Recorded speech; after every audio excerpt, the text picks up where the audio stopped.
Yeah, sup, FDL? How you doing, homie? Welcome, welcome, welcome. All right, so I guess we can prepare the names. So we have Ahmad, we have O Khaled, then we have TRK. Then we can prepare their strengths, weaknesses. There we go. So Falcons should actually be a very interesting team to look at today, because compared to North America and Europe, there's not a lot of they're normally so solid. It's not really it's really hard to get a good gauge on how good they are when you watch the MENA region. Of course, we can see that they go 9-1, 9-0 in the group stages and everything like that. You can see they go 4-1 and then they sweep, and then they do end up losing to. So this will actually be good. We can see how they end up losing to Rule 1 when Rule 1 has no pressure on them.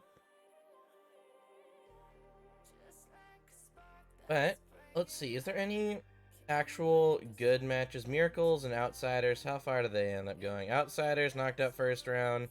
Miracles, I mean, they beat Nightmare, but they were also just 1-2 in their group, so I think we'll start with maybe even the game loss against Arrow, and then we'll move on to the semifinals and the grand finals. I don't expect today to be as long as the other 2 days, since there's just less games to take from, but should still be fun nevertheless. Let's see, main event, playoffs, quarterfinals, Falcons versus Arrow. Okay. So, looking at the stats, of course everyone's used to the old speed story in Falcons. Let's see if their momentum is still the same. I mean, we can still see, like, as a team, they are still a very, very fast team. 1600 speed. But they are a lot more jumpy than other regions, at least in this game. So, we'd have to remember that they aren't playing against Rule 1 in this game, or any of the North American or European teams. It honestly might even be interesting to watch one of the games at the fall major just to see what they were doing. But yeah, I mean they're not on the ground as much as other teams, and for those of you guys who don't know, if you have a higher ground stat, normally at least if you're a pro, it normally means that you wait for the right time to jump. G2 tended to have a lot better ground stat than say Liquid did. But overall, let's see how this series ends up going. We'll look at the game they lost, because the game they lost should show us at least some of their bad tendencies. And then we can just see if they carry into the Rule 1 series, or maybe if they show up at the fall major game. So this should definitely be a fun night.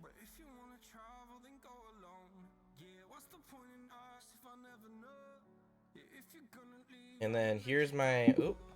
Have to wait for this to load real quick. Night in the Woods. Fantastic game. Definitely one of my favorite single-player games. And to be honest, nowadays I don't really play many single-player games, but when I do, I mean, it's always fun. I tend to make a good pick. Alright. Video. Borderless. 60 FPS. There we go. But here we go. Here's what we have for what I have for Falcons. Falcons, I have them going 2-1 in groups, losing to Carmine Core, beating Vitality 3-2. Falcons just have the lane experience, and in my opinion, Vitality do have a really low floor right now. And they did well enough in Regional 1 to pretty much carry their way through Regionals 2 and 3. And don't get me wrong, they still have a pretty decent floor, but compared to the rest of the world, they're not the best. Whereas Falcons, I think as a team, they probably have the best floor as a whole. Here we go. This is what I have for Falcons. I have them beating Dignitas, beating Vitality, losing to Carmine Core. Pretty fair. And then I have them narrowly losing to Complexity. So So I think that's the one thing that might catch people's eye, losing to complexity.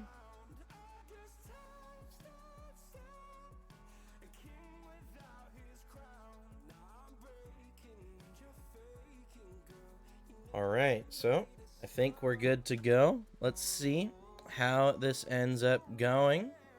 Yeah, I have them just losing out to complexity here in 5. I think both complexity and Falcons actually both have really high floors, but their ceilings aren't as high as other teams, which is kind of weird because normally when you think of Sam team, like Crew, Secret, Furia, you think about their ceilings being super high. But when you look at complexity, honestly, I think the reason why they were so consistent in RLCS X were because of how high their floor was, not because of their ceiling. Their floor was just above Furia at the time. And I think complexity just aren't that solid of a team, but we're not going over complexity today. We're going over Falcons, and I have them going out 9 through 12 in game 5 to complexity, so not that bad of a result. So without further ado, let's get into the first replay. Of course, everyone talked about at the end of last season, TRK, Vatira, and Yan being the 3 best players in the world. So if anything, we should start out with TRK, see what he does well, what as a team. So I'm honestly expecting Falcons as a whole to be really good individually. That's what I'm really expecting here from Falcons, is to be being really solid individually. And then the rotations are pretty basic. So that's the main thing. Ooh, right off the bat. 2 players on Falcons just get dunked at like that. I mean, that's just not something you're used to seeing. I mean, great goal from Hatem. I'm not even going to try to butcher his name. Hatem? Not too sure. But that was just a... Yeah, because I want to look at this from Ahmad's POV. Ahmad's POV, he could have gotten a better 50. O'Khaled. Oh, that was just a bad 50. I don't know what O'Khaled was thinking in this one. Because right here, he goes to the left side of the ball and then just helps him win the ball into the back of his own net. But for those of you who have not watched the other 2 streams, we went over Liquid and G2 over the last 2 days. Today we're going over Falcons. There's a couple things I look for when I'm looking for when I'm analyzing a RLCS team. I'm looking for how they handle possession. And then I'm looking at how they handle the 3 areas of the 3 necessary. I messed up yesterday too. The 3 necessary areas of the pitch. So possession is pretty easy to understand. What's up, Alkaline? How you doing, Alkaline? Welcome to the stream, bro. Hopefully you can enjoy some. We're gonna be looking at Falcons today, so hopefully you'll enjoy watching today. But welcome. But here we go. So today we're going to be so whenever I analyze an RLCS team, I'm looking at how they handle possession, and then how they handle the 3 necessary areas of the pitch. Possession, of course, in order to score a goal in Rocket League, what do you need? You need the ball, right? So there's no point to ever give away the ball just to try and get it back. Normally, some people try to counter and say, well, what if you have 0 boost? Well, if you have 0 boost, you can still lose a 50 to your teammate behind you, right? Still keeping that possession, right? And you're like, well, what if your teammates don't have boost? Then they failed to do their job of grabbing pads, getting back into position, right? So there's really no logical reason to ever give away the ball for free. Now, looking for opportunities, trying to apply pressure to the other team, that's not giving away the ball for free. That's applying pressure, getting the other team to mess up, and utilizing maybe their mistakes or countering their mistakes with a good touch. That's why we're going to be looking at possession, how these teams handle it. Then we're going to look at the 3 areas of the pitch. What are the 3 areas of the pitch? It's on the ball, and then support, and then off-ball pressure.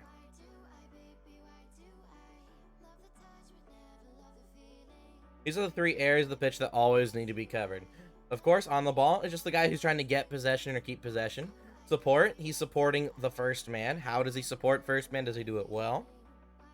And of course, we can assign positions to these. A first man to the ball guy, a second man to the support guy, and that means, of course, third man would be the off-ball pressure, right? The guy applying off-ball pressure. These are all necessary parts of the game, and if any of you don't know why off-ball pressure is necessary, you can ask, but the main gist of it is, without off-ball pressure, you're giving space to the other team, and Think of it this way. Would you want to give G2 Esports 2/3 of the field to do whatever the heck they want? Probably not, right? Would you want to give Falcons 2/3 of the field to do whatever they want? Probably not, right? So that's why we always want to make sure off-ball pressure is a necessary part of the game. But that overall, everyone, that's what we're going to be looking at going into this replay. Let's see how well Falcons accomplish possession and the 3 necessary areas of the pitch. Here we go. Supporting off the bat. Here's TRK. Ends up rotating out. The one thing that I've noticed from watching Falcons in the past is they tend to have really structured rotation. They have a really structured rotation. They tend to not go for many passes. They tend to solo play, and then lose a 52, like right here, for example. Just look at this right here from Falcons. O'Khaled, he's taking possession here, which is great from O'Khaled. And he doesn't end up touching the ball, but he does just enough to where it's like he lost the 50 to a teammate. When I say lose a 50, I mean he's getting the ball to go behind him, straight to a teammate for a possession. And right after that, he loses the 50 to Ahmad. And then he takes possession, and honestly, he could have scored. And this entire time as well, let's look back at O'Khaled. Right after he's on 0 boost, he's trying to apply any off-ball pressure he can, so he can't really get a good bump. So he was just going for the boost steal. He does recognize that he has to rotate out afterwards, but that's what you're mostly going to be seeing from Falcons. They don't go for as many demos as other teams. They still do, but they only go for demos when it's actually going to lead to a goal. Otherwise, they just grab a boost and then rotate out. And if we look at TRK this whole time as well, he's just trying to support behind his teammate, and this is the 3 areas of the pitch being covered for Falcons. We have someone on the ball, we always have someone supporting, and someone applying off-ball pressure. O'Khaled's already done applying off-ball pressure, so he's starting to rotate out and fill in behind, but eventually, Ahmad's going to lose this 50, right? Then TRK will be ball guy, O'Khaled will be second man, and Ahmad will be looking for off-ball pressure, and eventually will rotate out as well, right? The ball's kind of like right in the middle of the pitch, so honestly, it doesn't really matter what direction, as long as whoever's rotating out is doing something. So Khaled, he was going for a corner boost, so that's why it's fine him rotating out here. But if Ahmad loses the 50 back here, then maybe going for a demo and a boost deal in this direction will be better, since it's right in the middle of the pitch. But overall, we can already see right off the bat that Falcons are a very structured team. And they go for mostly solo plays and supporting each other right from behind, so the fundamental rotations from Falcons honestly look just as solid as G2 in terms of the structure anyway. We still haven't seen how they do in adaptive situations. Alright, let's see what happens here. O'Khaled, gonna put the ball forward for Ahmad to follow. It was an okay opportunity there. Possession for TRK. Great touch. Pass mid. Yeah, so this pass is not something that you see a lot from Falcons. Normally, they don't go for these types of passes. Normally, the main pass that you can see Falcons go for, if they go for any passes, are off the backboard, or or they pass to the person across the map. Which, why do you pass it across? Because in terms of everyone's ball cam is facing, of course, the ball, right? So if you pass it across the map, that's a blindside pass opportunity.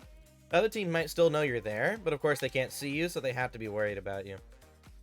Now, this pass isn't the worst pass in the world. At the end of the day, Ahmad's still able to get a great 50-50. But it just seems like in this game, specifically, Falcons are just not hitting their shots. Which, of course, all teams have that.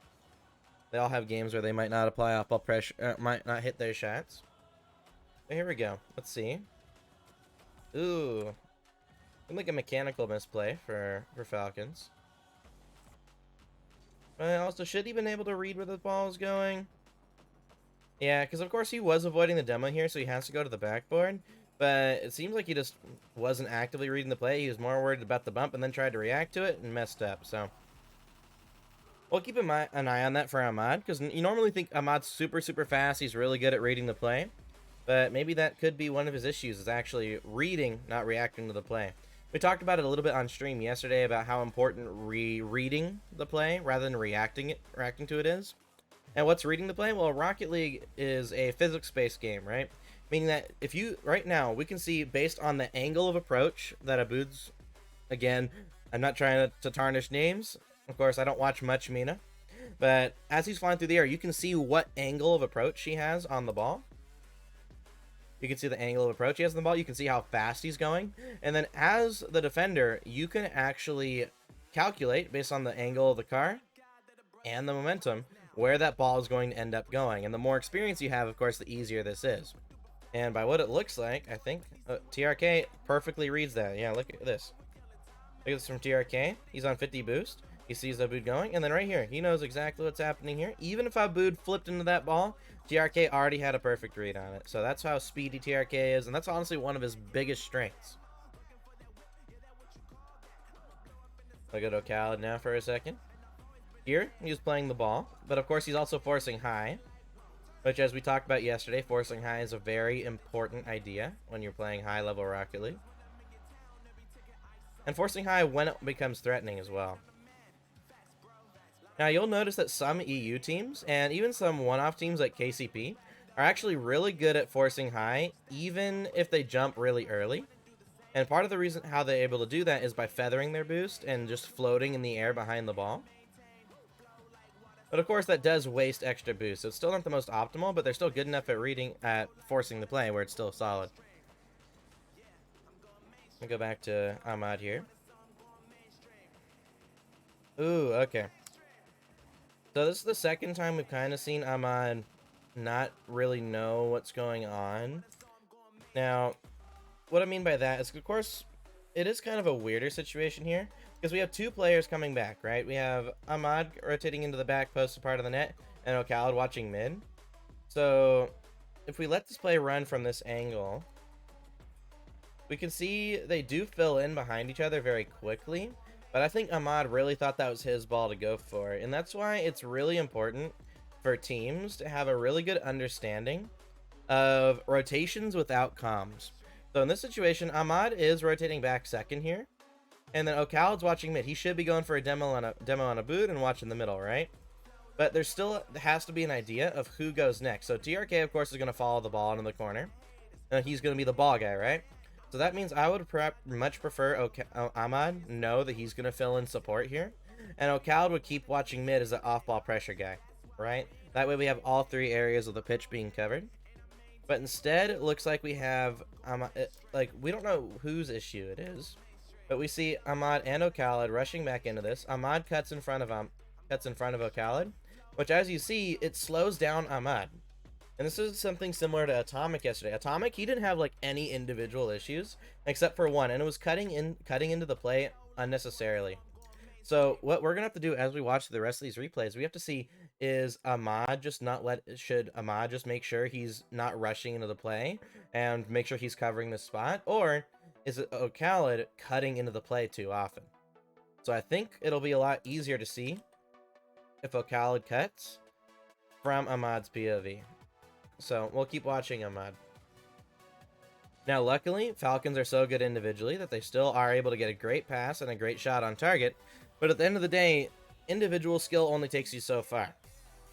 And Falcons, they have a very basic structured rotation. They support behind each other really well. They love forcing 50-50s. It's right here. He's supporting from behind. That's perfect. You want to support close from behind facing forward. And here's, like I talked about earlier, I talked about how Falcons, the only passes they really go for are off the backboard. That's what O'Callaghan was going for here for. And Ahmad ends up calling him off. So I would say this is probably something Ahmad shouldn't be jumping for. I mean, it's not really a scoreable position here. So I don't know why Ahmad went. So let's write down a couple of notes here for Falcons for now. So something to keep in mind for these players. Ahmad going for balls. He is getting beat to. And O'Callaghan cutting into the structure of the rotation unnecessary. Ooh. Okay, so we got some notes down. Let's see if we can keep noticing. I'm gonna watch TRK for a little bit here, see if there's any individual things we're noticing about TRK. Looks like O'Callaghan got bumped to the side there. So far, TRK, he honestly looks really, really good. So now he's going to read the play going right. Isn't the best, but oh my. But this is the individual skill. I mean, we talk about it with First Killer. We talk about it with First Killer. We talk about it with all the Team Liquid players, where individually they are so good that even if rotationally or smart-wise, they might have some mistakes. Their mechanics and recoveries can kind of make up for their mistakes. And we actually have that note down for Team Liquid. They are insane at recoveries. So even though one of their weaknesses is whenever an abnormal part of the game happens, like a demo, losing a 50, or someone's not supporting perfectly, Liquid tend to have a really bad time, but normally they're able to still get back to defense and maybe get a good read on the play because of how good their recoveries are. And that's something individual. Like their mechanics and recoveries are a really good part of Team Liquid's game. And Falcons are no different. All three players really good with recoveries. I mean, they were all ones players at one point. I think O'Khaled's not played as much ones recently. TRK, he's had a couple show matches recently where he ended up winning, but outside of that, he hasn't really been grinding ones, if I remember correctly. Ahmad, he's rotating out. He's going to fill in support for O'Khaled. Looks like a little hesitation. Looks like a little hesitation from Falcons. I feel like last season, there wouldn't be the same hesitation for Falcons. Although you do have to remember that this is playing against a team where they know they are better than, like by a long shot. So you also have to wonder how their mentality is. So right here, we're just trying to look for tendencies, right? We're trying to look for tendencies that these players have that are bad for the game.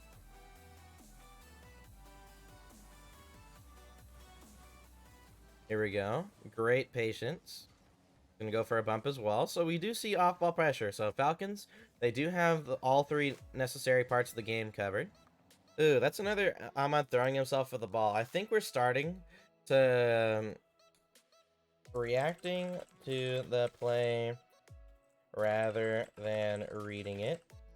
And this leads into going for balls he's getting beat to / challenging balls he is getting beat with.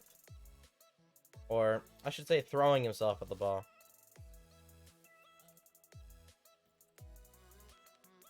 Rather than just forcing.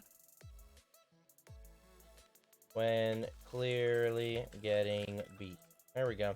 That's just a few examples. So that's a couple times in a row now. So, as you see, I have put in notes where it happens one time for the players, but then if it happens a couple more times, and if it happens even one more time in the same game, that means there is a tendency there. It's not just a one-off mistake.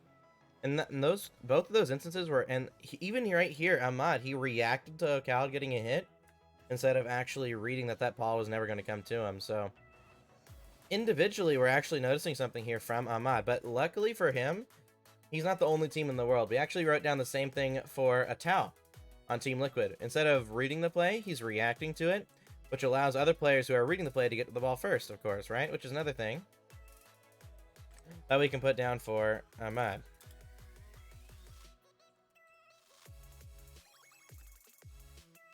Allows other players who are reading the play to get to the ball first. There we go. So Ahmad, honestly, his reads on the game, his opponents, and everything like that don't look that solid. Of course, we will have to look at more games to see if this is a apparent issue. Maybe he's just not trying in this game as much. I'm not sure. They do end up losing this game. This is the only game they lost in the playoffs outside the grand finals. They ended up sweeping the semifinals. Good touch there from O'Khaled. Ahmad with some great support. Sends the ball down the pitch to O'Khaled. Great shot from O'Khaled. Ends up being saved, but still. And then, so that's actually looking at this from TRK as well. Let me look at it from his POV. Because right here, he sees that O'Khaled is going for a shot here. Not O'Khaled. TRK knew where this ball was going way ahead of time right here. Because it may look like he's breaking rotation in a very bad way. We actually talked about it yesterday where, as a team's going down the pitch, if the third man goes for a demo or some sort of off-ball pressure like this, he's going with the flow of the other team, meaning that most likely he's not going to get a demo, but he's also going into the flow of his teammate, which is normally a very bad thing. But if we notice, TRK actually has such a good read. He knows this ball, if it's not going in the net, is going to the right side of the pitch. So essentially what he's doing is he's preemptively becoming the first man for when this happens. And then O'Khaled or Ahmad will be able to fill in second behind him, and just the other player will be able to go for a demo. So, in my personal opinion, I think what should be happening here, as well as we can see, Ahmad still is not reading the play as early as TRK. Ahmad's still over here. I would love to see Ahmad start pulling across to play support for TRK. And Ocalad, he can just maybe get a demo, but then he has to rotate out because he is going in into the flow of his teammates here after he hits the shot. But at least when he's rotating out, that's a good instance to look for demos as well. So here's an instance of a player reading the play, and he's going to where the ball's going. The ball's right here, and he knows the ball's going to be over here in just a couple of seconds. So that's how good TRK is at reading exactly what's going to happen with what he has in front of him. Whereas Ahmad, this entire game, we've seen he's has issues with actually reading where the play is going. He more reacts to what's happening. Now, he's a super fast player, so he's able to react and still get to the ball in time. As you can see, Ahmad should already be starting to trek over to this side of the pitch to play support for TRK. Looks like we got a bot in chat. Let's go.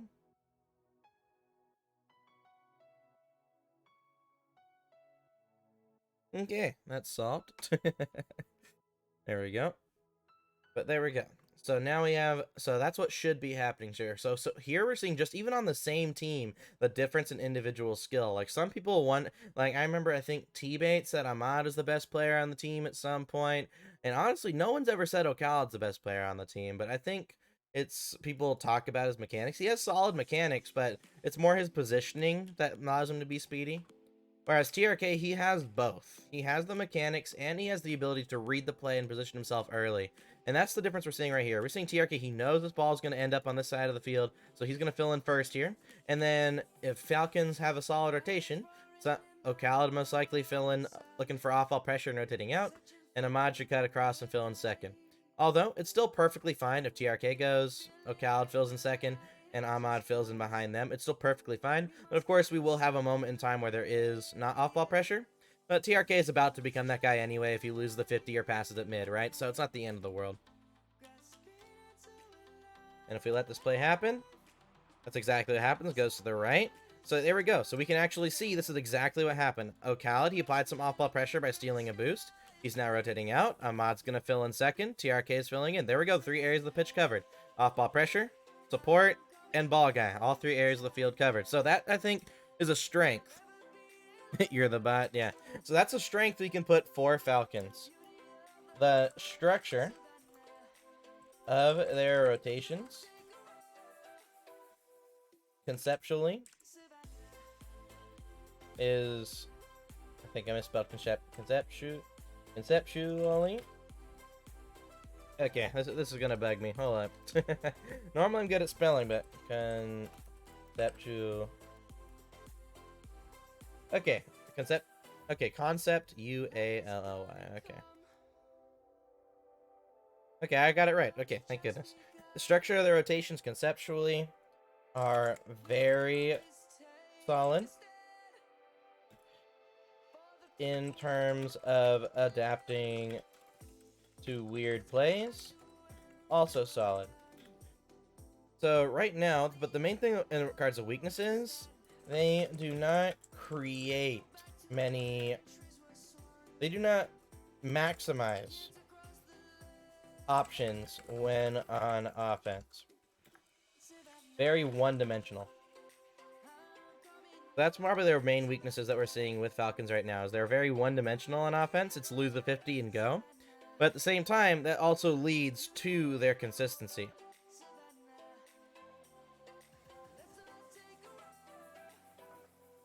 We're going to fill in second here. Now he's going to fill in first. So that's a bump from Ahmad. Why did he bump his teammate? Okay, so why'd TRK go? Let's see. Maybe there's a reason TRK went here. Well, he ended up a little bit of a just both players panicking. They had a lot of time. Overall, it's not the end of the world, though. Let's see. Ocalad.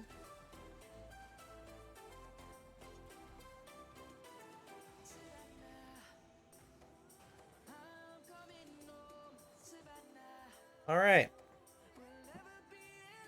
My main question is, because I think everyone knows that Falcons' floor is insanely high. Now, again, due to that one-dimensionality of their offense,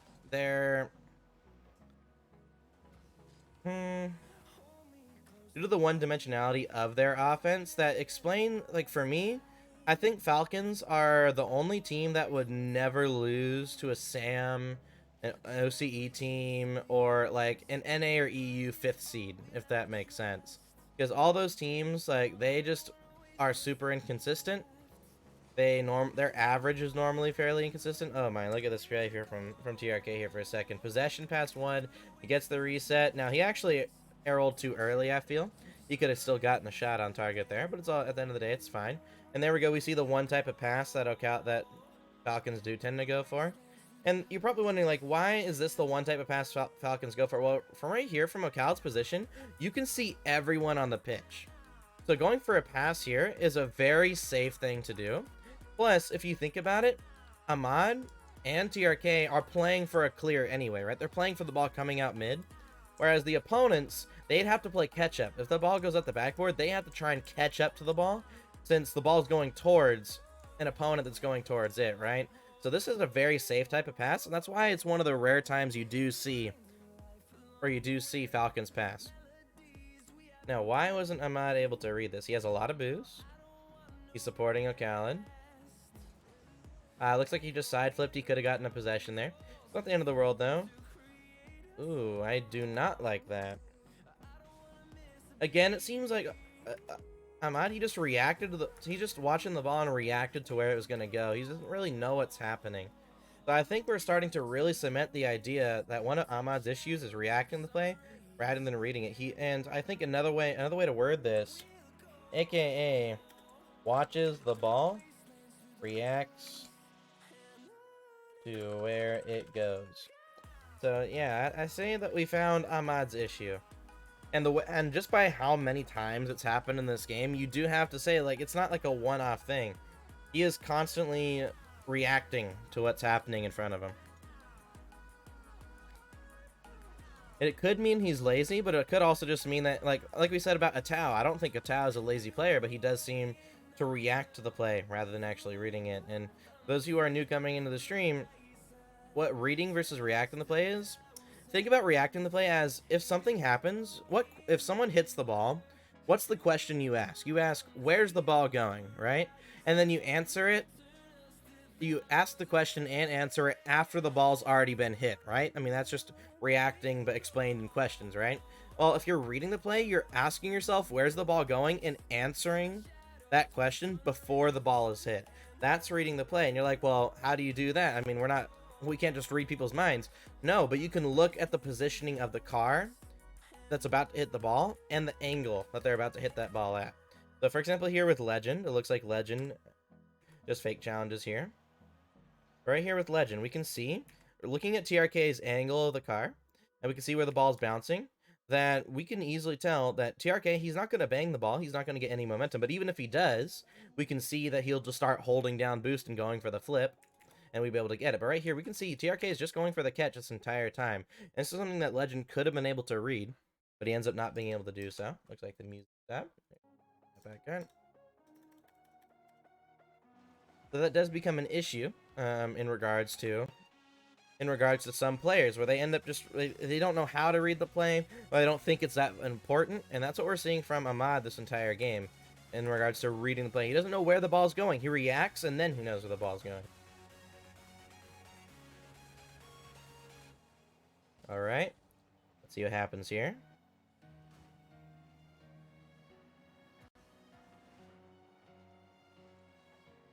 But yeah, and honestly, we can see, like we talked about for Falcons, I think it's really an idea where I think Falcons is showing what MENA truly is. I think MENA as a region, all the top teams, top 8 even teams, have a very solid idea of a rotations and structure of rotations. But normally the reason why, for example, Falcons are at the top is because individually they are the 3 best players in the region, I think, and that's the main reason. So they're able to create more goals, they're able to shoot better shots, they're able to just execute just a little bit better than the rest of the region individually. But rotationally, I mean, we didn't focus on arrows, but their rotations were very solid as well, and that's why they were able to win this game. Now granted, Falcons did end up winning this series 4-1, But Falcons just are that much cleaner of a team. But now, let's look at another game here. Is there a game we can look at from Cola? I think it would be good to look at a win. So let's look at Game 3 from the semifinals.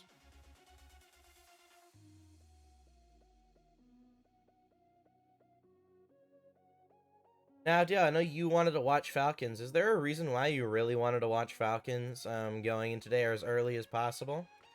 Because I think they are a solid team. But what's the main reason why you like the team?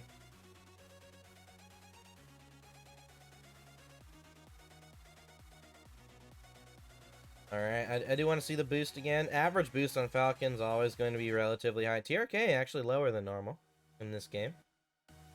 Speed on Falcons always going to be super fast. And then ground-wise, they're on the ground a little bit more in this game, so maybe a little bit less pre-jumpy. I think they're a team outside from NA that can win a LAN. True, yeah, I can definitely agree with that. They're definitely a team that could win a LAN. But of course, if TRK, I think for Falcons to win a LAN individually, they have to be doing really, really well. Because like we've talked about in that last series, Falcons, they don't really do anything outside the most basic fundamentals on offense, I think. Which of course makes them extremely consistent. Ooh, my. That's the replay lagging, but everyone, not me.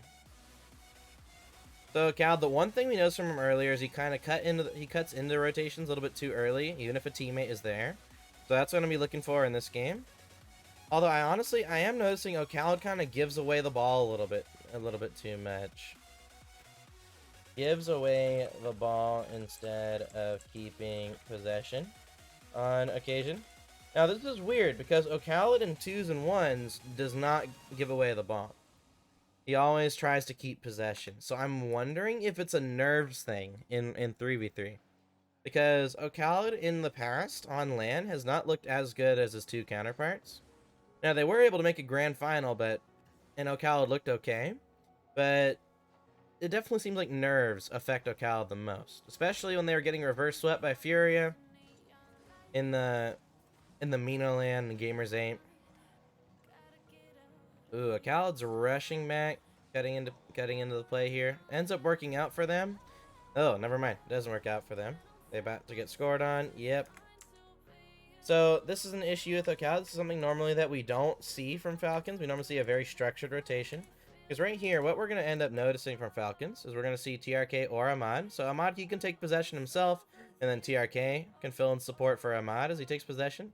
Or we can see TRK take the ball and Ahmad fill in behind him. But either way, we see O'Callaghan rushing back here. He's trying to cut back into the rotation as early as possible. And for me, that tells me maybe a little bit more nerves on the side of O'Callaghan. Or at least if I was to guess what it would be nerves. Because Falcons overall, normally they have such a solid found idea of rotations. They're normally not a team that messes up the rotation side of things, and that was a mess up of rotation, but I don't think it's a team thing. I think the team understands how to rotate, and I think that's one thing we have to understand about Falcons, or even G2. Both teams understand how to rotate, but individually they might have some mistakes that cause them to mess up. So this is actually good. So Cal does take possession here. So maybe the possession side of things for O'Callaghan was just a couple time thing. We saw it once in the other game for a big one. Here we go, supporting behind his teammates. He does get beat there. We could just amount that to a one-time mistake. Let's see if it happens again though. Because if Falcons end up going for a lot of balls that they're clearly getting beat to, it's definitely it would look more reminiscent of a European team, because a lot of European teams, they jump way too early on a lot of different situations. The best teams have gotten a lot better at it, but look at this play here from Falcons. So Falcons are here, O'Callaghan, he's taking the play here, he leaves it. TRK, this is an individual goal here from TRK. So of course O'Callaghan, he's taking possession here, he gets it over 1, but instead of him having to follow this ball on his own, TRK recognizes that Vampire is not facing the play. So he's able to just go straight up for a shot and get the goal. So that's more of a great individual read on the play, again, from TRK. I definitely find Ahmad's car here interesting. I mean, I definitely think it looks okay. I don't know. I just don't think I like plaid or on a Rocket League car.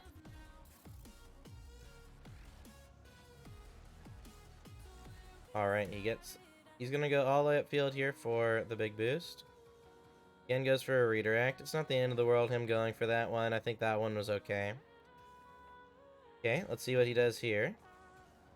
Oh my, look at these mechanics. Okay, like this is something that you don't like. Another pro may just wait for the ball to come to them and take the possession on the ground, right? Especially a nervous player. But O'Callaghan, he jumps into the air, he flips the ball. Oh, he tries to slow down the momentum of the ball by flipping away from the wall. He lands with it as well for the wave dash, and then he's on the ball again and pinches it mid. I mean, that's the mechanics that the rest of the region in MENA are trying to keep up with. It did create one opportunity. Of course, they weren't able to get a goal out of it. The defense held really well for Cola. But still, ooh, I don't know. I don't know if I like him going for this one, but Ahmad's feeling himself in this semifinal. Of course, what we just watched the quarterfinal. I believe that's the day before the semifinal. So new day, new Ahmad, by what it looks like mechanically, anyway. So Khaled did try to take possession there. Wasn't able to completely keep it though.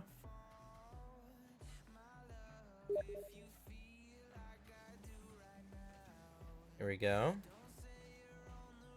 DRK taking possession. Great dunk. So here we go. So Ahmad, he does react to the ball bounce. You can see he was going upfield initially, but he does react to it. But since Falcons has such a good solid structure of rotation, he knows he has to fill in second here. Really good stuff from Falcons. And honestly, I haven't seen O'Callaghan cut rotation outside last game, so I'm going to keep looking at it just to see if it does happen again. Ooh, he gets demoed. That was technically a giveaway of the ball as well. So I think O'Callaghan went under pressure. Okay, so I think we're narrowing down his possession. So he's not giving away the ball, but has a hard time keeping possession under duress. And this is actually very similar to JNAP's, what we have for him yesterday, where when under pressure, he sometimes messes up his basic mechanical touches. So O'Callaghan's honestly a very similar player to JNAP's in that respect. Although I think in terms of just the basic mechanical level, I think people would say, even though they both have similar mental issues when under pressure with their mechanics, I think people still would give the mechanical edge to O'Callaghan, which is fair. I mean, we see O'Callaghan, he's not missing any like bad balls, whereas we saw JNAP's yesterday miss a couple of bad reads. Here we go. Support. Now he's going to rotate out. So this is what's called, or at least what I call, an adaptive rotation here. Because what we end up recognizing is we have Ahmad. So the ball's about to get cleared. If we're reading the play, we know that ball's going to get cleared to Ahmad. So Ahmad's going to be our ball guy. TRK is applying off-ball pressure. So there's our off-ball pressure guy. And O'Callaghan currently doesn't have a job. Or he's technically first man, but the ball's about to get cleared, right? So what he does is he rotates to fill in that support role. Because remember, there's 3 areas of the pitch. There's ball, support, and off-ball pressure. But there's still a priority to that, right? We still need a ball guy first. And then we need a support guy, and then an off-ball pressure. All necessary parts of the game, but even though they're all necessary parts of the game, we can see here from O'Callaghan, support is a more important role than off-ball pressure, but at the same time, they're all necessary, right? So in terms of efficiency's sake, it just makes sense to give the guy who doesn't have a job right now fill in support for Ahmad, and if we look, that's what ends up happening. Ball gets cleared over to Ahmad, and O'Callaghan fills in support for him. And TRK, he's looking for a demo on Venom. As you see, very, very clean rotation. So our TRK this entire time looking for off-ball pressure. He looks for a demo on Venom. And then, now he's just going to take possession himself. He actually had an opportunity to score there. That's why he went for it. Had just a missed shot.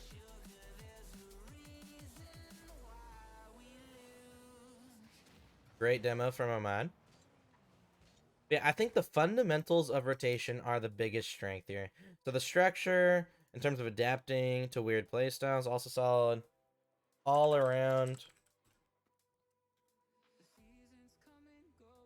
Some of the best fundamental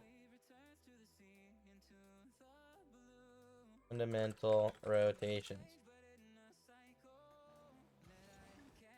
And then I think we can also put for a strength there as well. 50-50s. And so mechanically, all three players all three players mechanically, all three players are very solid as well. The only issue mechanically that we've really seen is O'Callaghan. He has a hard time keeping possession under duress. That's the only mechanical mistake we're seeing, though, from Falcons.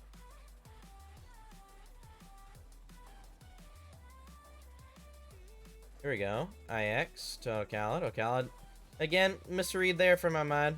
But as you can see, like, even though Ahmad isn't reading the play, he's so fast that he can react to the play and still get into position. Ooh. He. Wow. I forgot there's a timeline at the bottom. It's like, ooh, maybe goal. Okay, he's close behind Khaled, facing forward. He ends up getting bumped. But here we go. So let's go back to this camera here. We can see even when Ahmad is bumped up field, it instantly goes to TRK ball guy. Khaled fills in seconds since Ahmad's getting bumped. And now, since Ahmad's already upfield, he's going to apply off-ball pressure.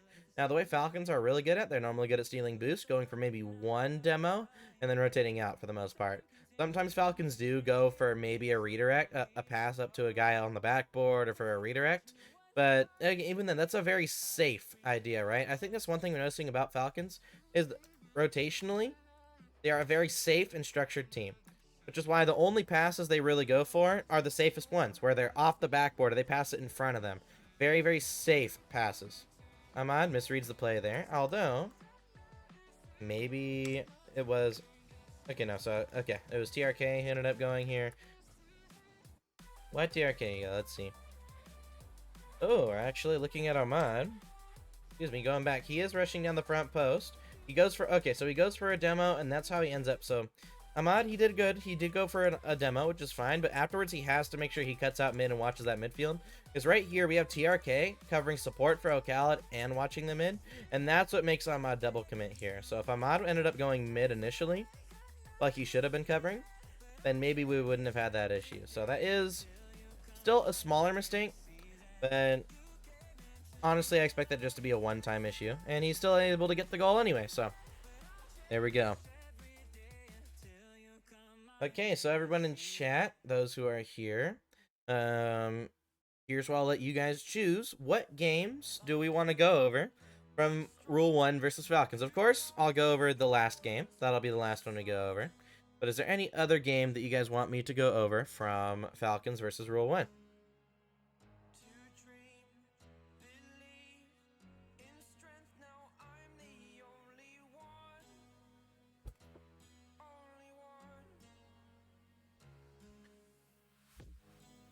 Abdiel, if you're still in chat, we can go over one.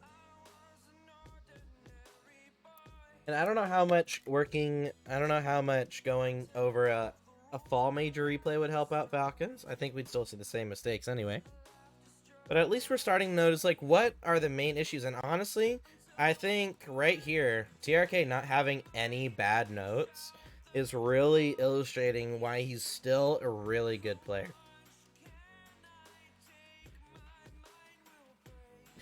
You don't know? Okay, well, let's just go over...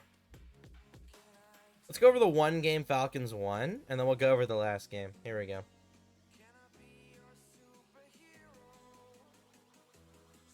You're gonna head out there? Sounds good, Alkaline. Hopefully you've enjoyed the stream while you've been here.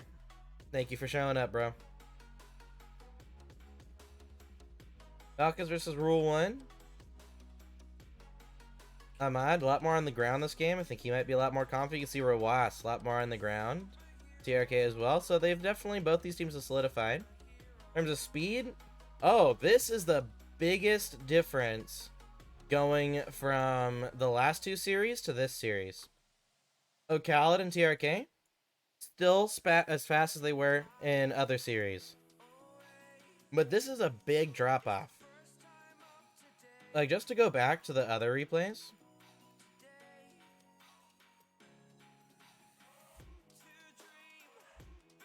Falcons. Here we go. Go to this stat and then go to movement. Look at this. 1620, right? 1620. higher than Ocalad, who's still 1600. And then TRK, of course, always going to be super speedy. But then we go back to the winners final. Remember, 1620 for Ahmad. Then we go to players, movement, 1560. That's a great big decrease in speed for Ahmad. So that's something that we can really pay attention to. But let's go to game 3, the one game Falcons did end up winning in this grand final. Let's see how it went.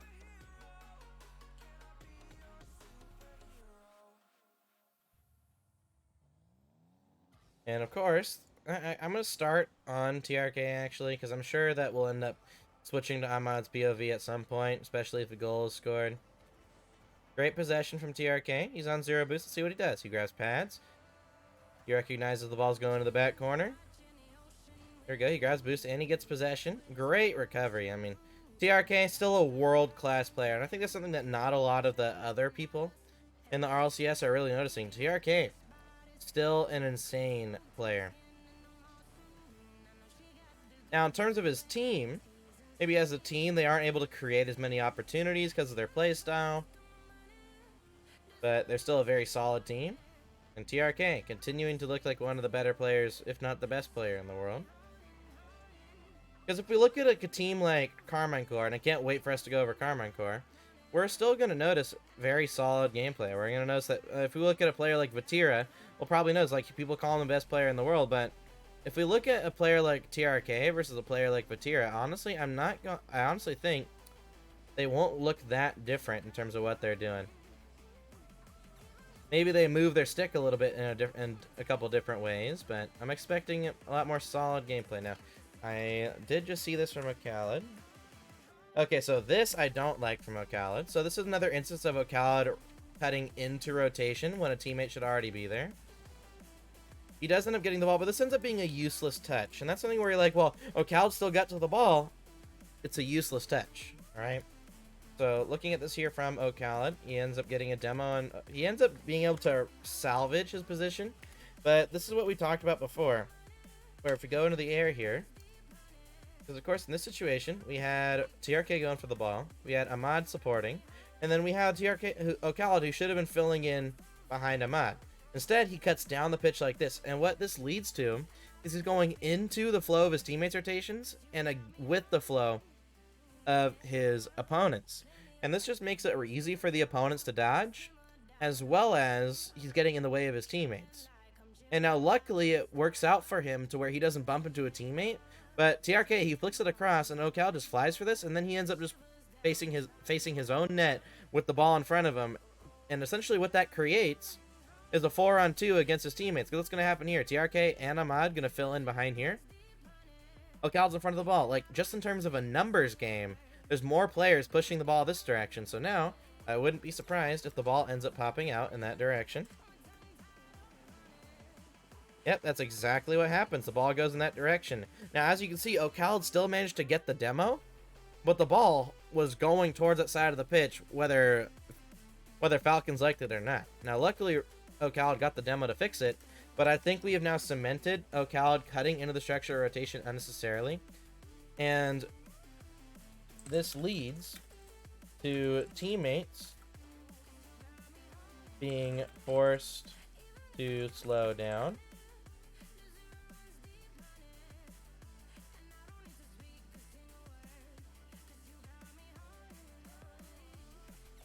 Here we go. Has a hard time keeping possession under duress. This leads to here we go. This leads to teammates being forced to slow down. Slash stops the flow of the rotation. And if you want to know flow is also a way to keep momentum.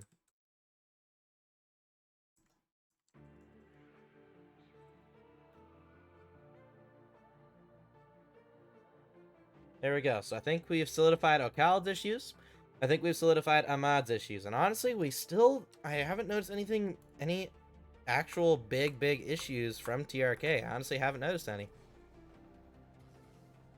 This would be pretty insane, though, if TRK, after looking at all these replays, he just doesn't have any issues. So, I don't necessarily I think he messed up his touch. Which even pros mess up touches, and that one's not like a necessary touch, so it's alright if he messes up that touch. There we go, he's supporting O'Callaghan, but ooh, that's again O'Callaghan giving away the ball when under pressure, which he's in the pressure of a grand final, so again, that's a big issue with O'Callaghan.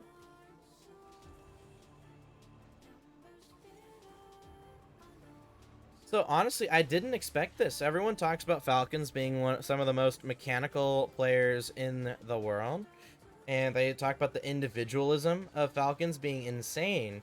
But as we're noticing, outside of TRK, we notice Ahmad has some individual smart issues, and we're noticing O'Callaghan has some. He does have one. He has kind of both. He has one mechanical issue, and he has one smart issue. The mechanical issue just being a giveaway of the ball. TRK looks like he did mess up the ball, but okay, but TRK is intentionally going for possession this entire time. Where we've seen when we watched O'Callaghan's POV, he's not intentionally trying to keep possession, and that becomes a major issue when we're looking at Falcons.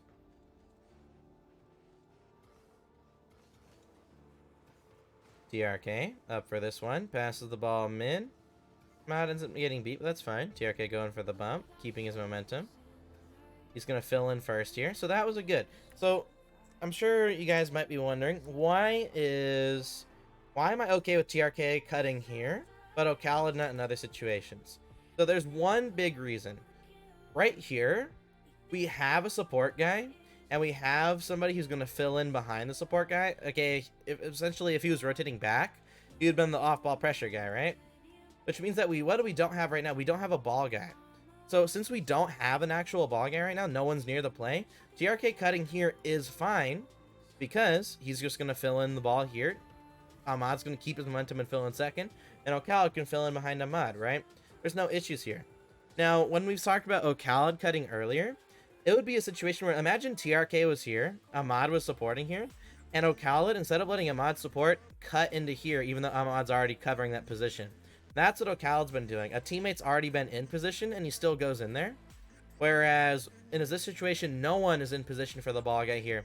The TRK cuts to go in to the ball guy position. That's the big difference there. And of course, he doesn't even need to touch the ball, but he's at least filling in the position. He's making sure there's no free space for the other team. Here we go. That's a good read. Could have maybe gotten a better shot, a little bit higher, but still solid.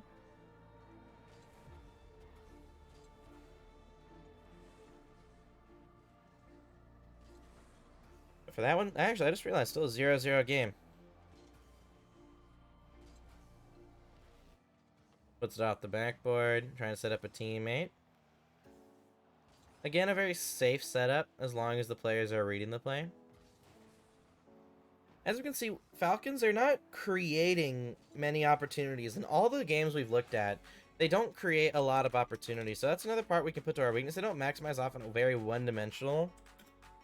Do not create a lot of offensive opportunity.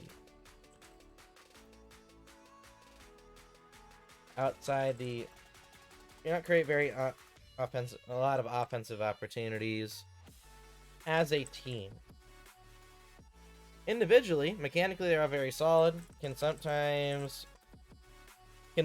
these players, they can sometimes actually just 1v2/1v3 a goal. That's how solid these players are.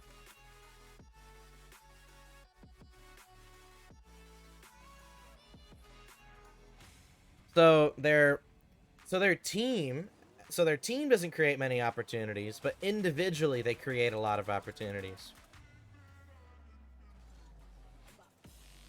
But that's the thing. If you look at a team like G2, they were the exact opposite, right? So it's actually really funny that we do G2 and then Falcons the day, like pretty much the same 2 days. G2, they create all their opportunities as a team for the most part, but individually they still have some issues. And individually they have some issues that that allow them to get scored on, or they end up not getting scored on.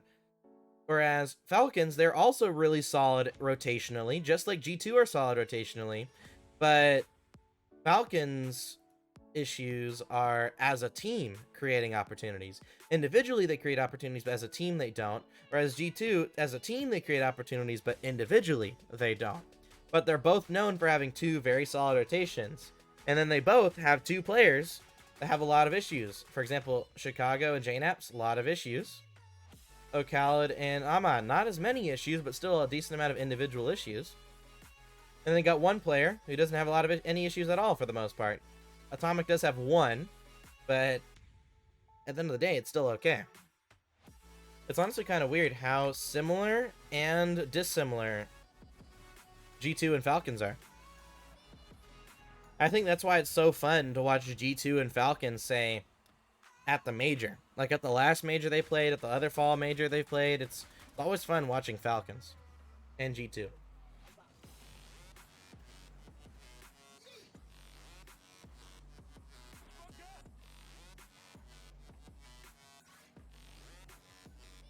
Great possession from TRK. He gets the 50. A great 50 there from Ahmad as well. Good fill in. And again, like this structure, it kind of looks weird, but Ahmad, he gets bumped off the ball. So TRK's filling in ball guy, and Ahmad will fill in second because he got bumped out of the play. If Ahmad still had speed and could follow that ball, then TRK's cut would have been bad. But as we've seen this entire series, TRK, not really any major issues. Like right here, he's supporting. He's going to try and take possession here. Maybe a little bit of a mistouch. I think maybe we could say the only... this is a very minor issue. Always tries to take possession, but on occasion has some bad first touches. Could improve mechanical consistency a little bit. So we actually do have something for TRK, but it's like very, very minuscule. Like, hope Falcons do well this major. Me as well. But I think, going back to my initial predictions here, we have, like for me, I have Falcons beating any team that they have that doesn't have a high ceiling for the most part. Vitality, they have a high ceiling, but they are also but they also have a very low floor. So that's why I have Falcons narrowly beating them, just because of consistency issues. Whereas Dignitas, they don't have a high ceiling and they have a high floor, but nowhere near the level of Falcons. That's why I have Falcons winning. Whereas Carmine Corps, they have a high floor and a high ceiling. That's why I have Carmine Corps winning in this situation. But in the playoffs, both these teams actually have really high floors, but Complexity just has that little bit higher of a ceiling. They can create more opportunities. That's another reason why I have Complexity winning here. For example, if I was to actually go down this list and tell you like who I think Falcons would beat, I think they'd beat Game and Gladiators, they'd beat G1, they'd beat Vitality, they'd beat Pioneers. Crew is an interesting one. I'm gonna come back to that one. They should beat Dignitas. Honestly, I can see them, like... The SAM teams are interesting, because the SAM teams are kind of the opposite of MENA teams, in which they have really high ceilings, but their floors can also be relatively low. But on land, they play with a lot of confidence, so... For Secret and Crew, I can see it going either way.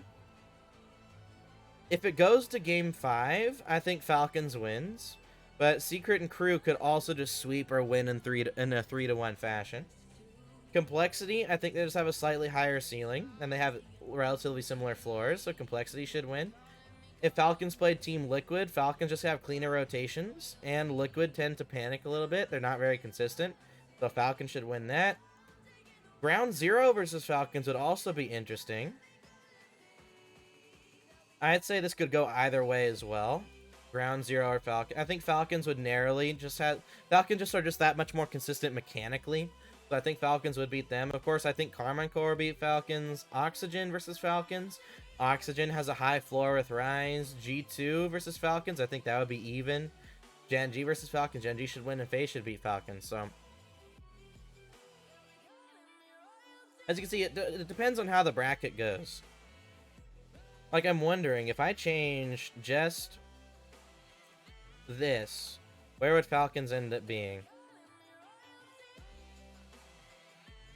Okay, Falcons would be in the same spot no matter what. So, yeah, I think no matter what, Falcons have to play above their weight class if they're to make it top 8, in my opinion.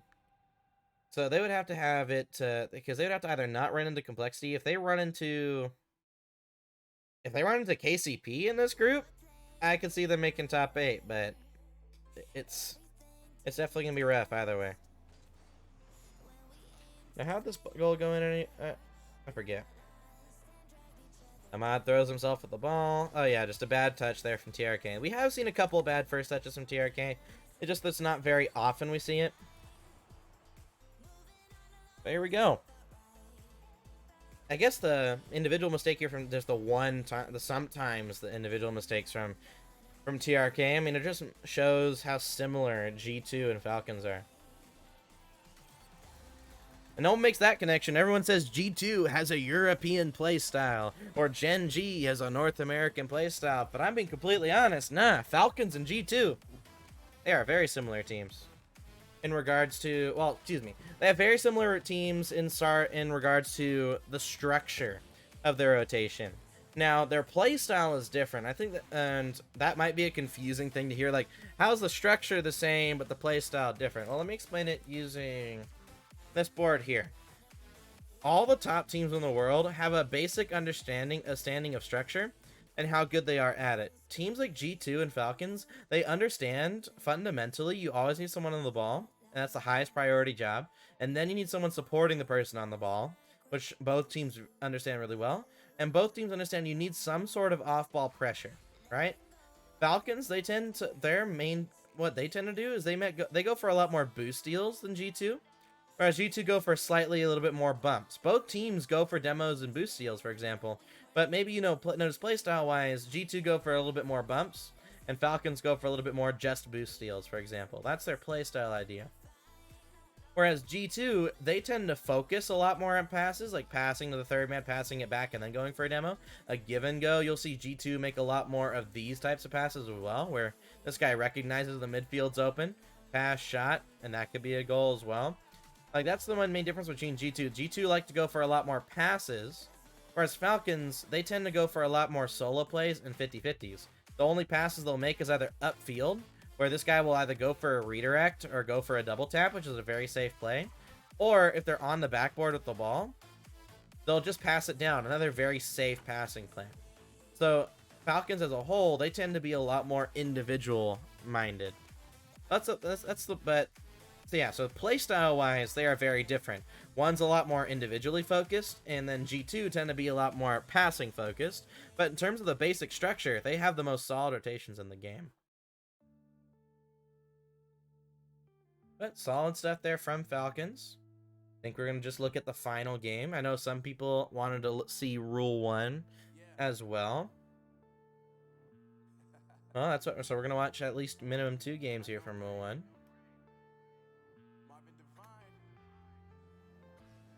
Let's see what happens here. So Ahmad wins that kickoff. JRK takes the boost. Ooh, what is this? Okay. Ahmad is now going to fill in second. There we go. And you can see this is also a very safe play, right? Ahmad recognizes no one in Rule 1 is in the air. So he calls TRK off and he goes for a double tap. I would have preferred an air dribble into a reset in that situation just because of where the space was. Like, if we notice, where's the space in this opportunity if we look at it from the side, for example? A player should be able to recognize it from their POV. Look at it from the side here. Where's the space? All the space on the pitch is right here, right? Now, I know we can't see from this POV, but there's a guy going onto the backboard. Clears is covering the net, and Rawas is going to be covering down low. So all the space is in the air off the backboard. But instead of Ahmad using the space, say air dribbling and going for a reset to use that space, he instead goes for a double tap, which is covered by the other team. So individually, a little bit of a misread there from Ahmad, but we've already talked about Ahmad's misreads the entire time we've been analyzing them today.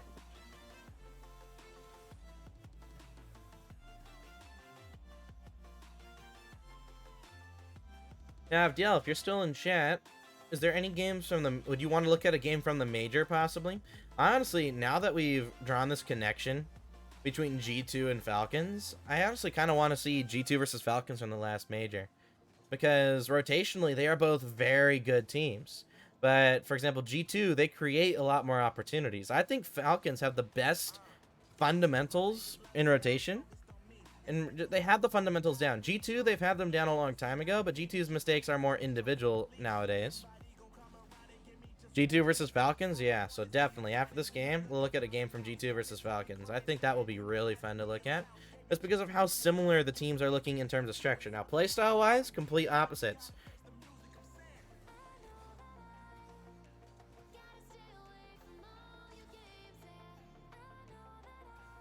That's another thing I notice a lot of Rocket League coaches and players have kind of a misunderstanding on in regards to Rocket League as well, is they don't understand the difference between having a solid rotation slash structure and having a solid play style. Because a lot of players, see, they say like North American play style, a lot more structured, a lot more stacked, European play style, a lot faster, a lot more adaptive. When in my personal opinion, I think the top teams in North America, Europe, MENA, South America, and OCE all have a decently structured idea of how to rotate. And they all pretty much do the same structure of rotations. What mainly changes is what play style the teams have. We see Team Liquid, they tend to play as fast as they can, solo playing, and then, after they break down the other team, that's when they start doing these cross-the-map passes, where they send the ball from the left side of the field to the right side of the middle, or they pass from the first man to the second man who's just right next to them. But, for example, it all starts from the same structure, and that's why, in my personal opinion, when we look at all the top teams... Ooh, bad touch there from Ahmad. He could have done a little bit better there. But in my personal opinion, when we look at the top... Ooh, Ocala got dusted. He ran out of boost. But why was he on low boost? He's on 56 boost. He uses 50 boost to go for a boost that's not there. Okay. Oh, no. Ocala. Oh, no. I do think that might be the nerves. They are about to lose this grand final. Maybe that's the nerves there. But that little bit of using 50 boost when you didn't need to go for a big boost at all is what causes them to get scored on. At least from a Khaled's POV. TRK did get a... I mean, it's not even the worst 50. I mean, it's a 50 that goes straight to where Ocala should be, right? So it's not even like the worst 50 in the world. I still think it could have been better, but... yeah. But that's something I think a lot more coaches will realize over the next few months is just there's a difference between understanding a basic idea of high-level rotations and playstyle. All the best teams in the top 5 regions in the world have a great understanding of basic rotations and structure. They have a basic idea of that. But what they don't, but then they think that a playstyle is... But then they say that playstyles are better or worse than one another. Playstyles come after the structure. For example, we look at teams like G2 and Falcons. G2 had the basic structure of rotations down a long time ago. And then the last couple of years, they've been really working on their playstyle of implementing passes and very useful passes, understanding when passing opportunities can be created. See, that's part of their playstyle. G2, they pass a lot, but they've had the basic rotations down for a long, long time. Falcons, they have the basic rotations down, but they don't really have a playstyle that creates opportunities. They have a playstyle, which is force 50, support each other really well, but it's a very safe playstyle. It's a consistent playstyle, sure, but if you're going to want to be the best team in the world, you have to create more opportunities, because as we talked about all stream long, is they are a very one-dimensional team on the offensive end of the pitch. It comes completely down to their individual skill. Now, granted, look at this. Their individual skill, really good. Ocala right here, he's supporting Ahmad. Ahmad forces it. Ocala gets a great read. And then he's able to put this ball in the back of the net. See? Ocala as a whole, like Falcons, individually, fantastic.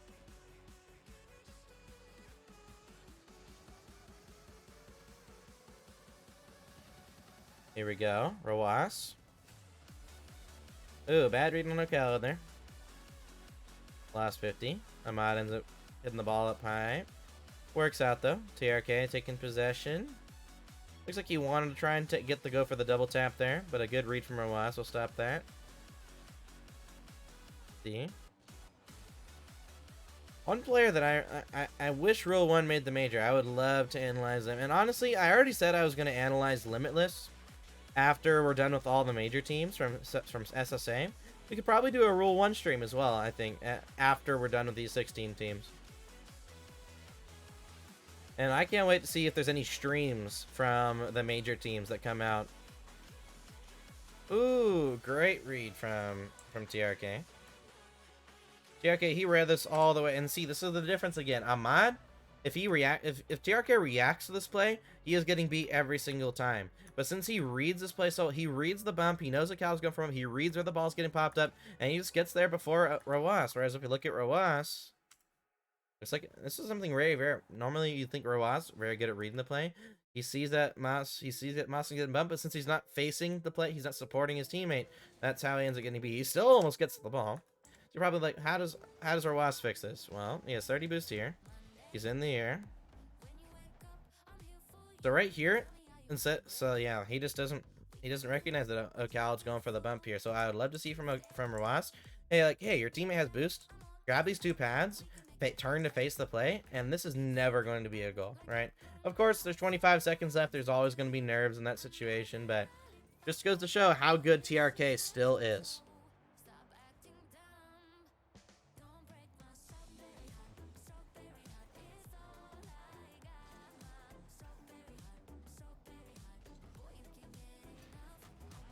Oh my, look at this goal. Maassen, flip reset, over Ocal. Oh!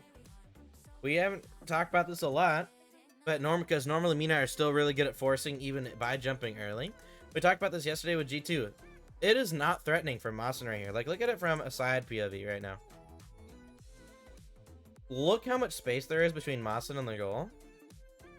This is not threatening from Maassen. It is not threatening. It only becomes threatening when he's actually able to get a good shot on target. From here, he's able to get a good shot. And honestly, we could probably shift it over to here, probably being the more scary situation. Like right here, he's actually able to get a good shot on target. Here, he can't. But if we look, Ahmad's actually he's jumping way too early, right? Because look at this. All he sees is a player in the air, and he jumps. But the thing is, like, he's forcing high, which is good, right? It's easy for your teammates to read because he's going in one direction the entire time. But since he's forcing high so early, Maassen's going to be able to get over Ahmad and then still maintain possession. So the force Ahmad just did is useless. And it's really hard to get into that mindset of jumping too early is a very bad thing. We talked about it with JNAPS yesterday. But here we go. But since Maassen's able to get over Ahmad and still have time on the ball, that's what leads him to go. Now imagine if Ahmad stays on the ground here. Maassen keeps air dribbling. He goes for the ball right here. And then once he gets here, then Ahmad jumps. Then he's either playing the ball and getting the ball himself, or if Maassen's able to get it over him, he gets it over, but he can't maintain possession at that point, and Ocala gets a free ball. But look at it from this POV. Maassen gets it over one, and look at that. He gets the demo, and that's a goal as well. That all came from Ahmad jumping too early. Of course, it was still a really good play from Rule 1, don't get me wrong.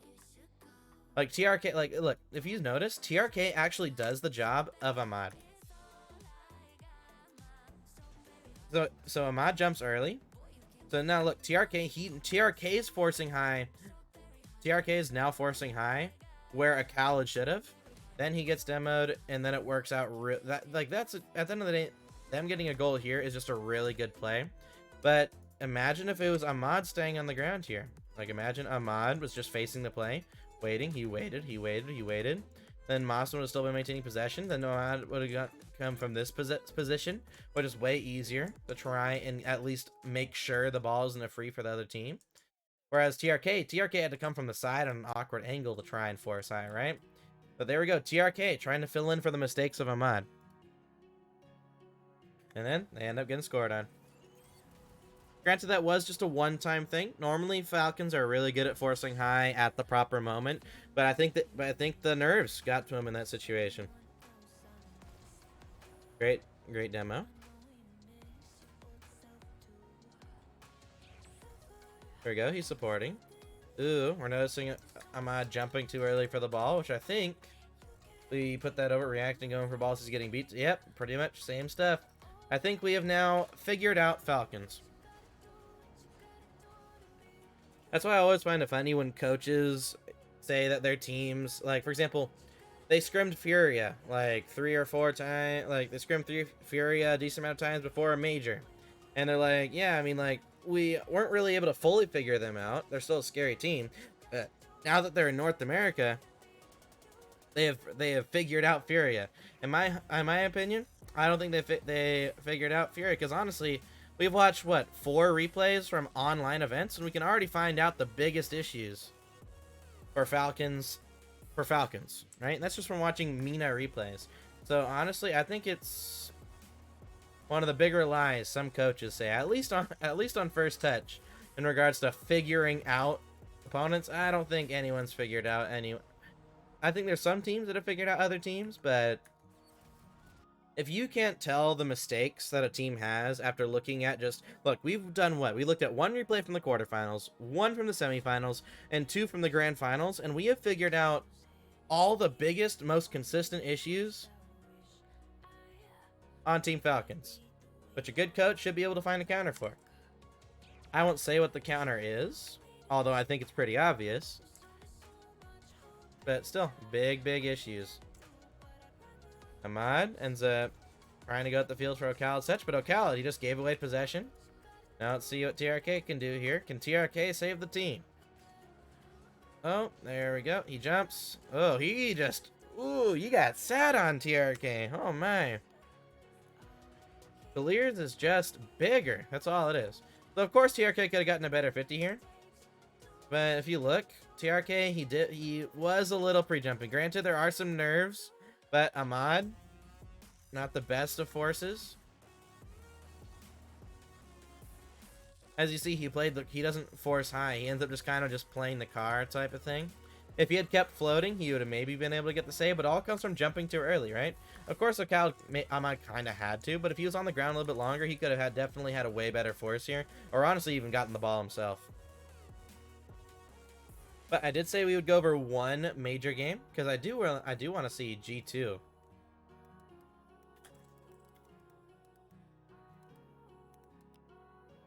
I do want to see G2 versus Falcons. That's definitely a really fun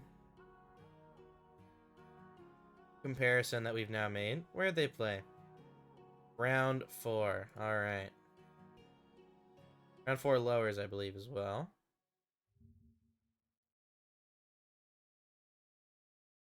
Main event. Swiss. 123 games total. Oh my. Round 4. Falcons versus G2. One thing, of course, I want to look at is the stats. How do they compare against each other in terms of stats? Demos inflicted. G2 on top on demos. There we go. Ocalid getting no demos in, actually. Falcons dying a lot of the time, too. Movement. Oh, we can tell Falcons are having a bad game, because look, Ocalid. Oh, actually, all of Falcons are playing really slow compared to what they normally do. G2 actually playing faster than they normally do. And the percentage on the ground, Falcons are actually more pre-jumpy than G2, which is something that's very new. Actually, all of G2, even their lowest player in JNAPS, was still on the ground more than the highest player of Falcons. So Falcons are also playing a little bit pre-jumpy. Here we go. How's the stream going? Really well, JJ. Welcome to the stream, homie. We have gotten all the notes on Falcons. Ahmad tends to have the same issue as a Tau. He has issues with reading the play. He has issues, instead of reading the play, he reacts to the play, which means he goes for balls he's clearly getting beat to, or forcing, rather than just forcing when clearly getting beat. He reacts and not reads, which allows the people who are reading the play to get to the ball first, which we can all summarize down to watches the ball, reacts to where it goes, right? Oh, Khaled, he actually has issues with cutting rotation unnecessarily. This leads to his teammates being forced to slow down, right? Because if someone's already in position and you cut them off, they have to slow down or even rotate out, right? So that's an issue that Khaled has. And then he actually gets really nervous sometimes when taking possession, when he's under pressure, and sometimes just gives away the ball for free. And TRK, honestly, TRK didn't really have any issues. I think mechanically he could be a little bit better, but I'm kind of grasping at straws with this one. He just messed up some first touches in the grand final and semifinal that honestly he should have had, but he was at least trying to take possession. In terms of strengths, I think G2 and Falcons, their understanding of basic rotation is relatively the same. I think both these teams are the best at understanding the basic structure of rotation, but the main difference is G2's play style allows them to recognize when more passing opportunities are open, whereas Falcons, they don't really go for passes that often, or the only passes they go for are very, very safe passes, meaning that they become very one-dimensional in offense. They don't create a lot of offensive opportunities as a team. So for Falcons, their strengths are in their individual skill, and their team rotation are solid, but they don't create a lot of team opportunities. G2 are very opposite. G2's rotations are also very solid, but they create most of their opportunities through passing and team plays, and don't have a lot of the individual side of things. So it's really weird. Falcons and G2 very similar in terms of the structure and being really good at it, but very different in the play style that they have. So we thought it would be fun to watch a G2 versus Falcons game from the last major. Probably the best game to look at here, game 2, if I was to make an assumption. We also recognized when Falcons aren't playing as good, Ahmad tends to be the slowest player on the team, when he used to be probably considered the fastest player on the team.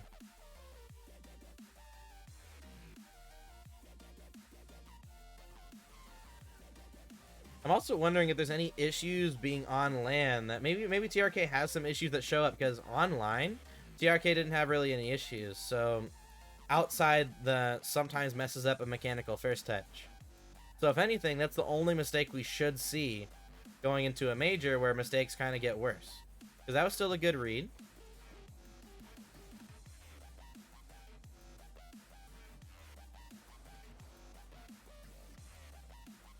I wouldn't be surprised if Falcons are a really good scrim team, just because of how consistent they are and how one-dimensional they play. Of course, they don't create many opportunities. Have you done Furia yet? Furia? No, Furia aren't going to the major, but I could do them afterwards. Because I think what we're going to be doing, because of course, for the first 16 days of these streams, I'm doing just the major teams. Then afterwards, I'm going to go over Limitless from Sub-Saharan Africa. And then I might go over Rule 1. And then, honestly, I really do want to check out Furia. So Furia probably going to be a team we'll look at. Maybe another team we can look at is Quadrant. I think that would be an interesting team. But I think that would all be, that's all for after. So that's probably going to be after the major teams. Yeah. Because the whole plan with this is we do all these major team analysis, and then the major is like right afterwards, right? So that's the main thing. So here we go. So TRK, he's trying to take possession. And ooh, we're definitely seeing Ahmad's issues with reading the play here. He grabs the big boost, but he just does not see anything that's happening here. That's definitely a misread on Ahmad.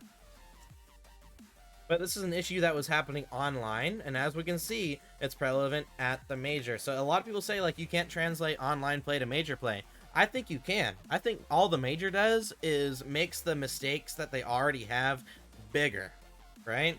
So if your team is really bad mechanically, your mechanics are going to be worse at a major. If your team is very bad rotationally, your rotations will only be worse at a major.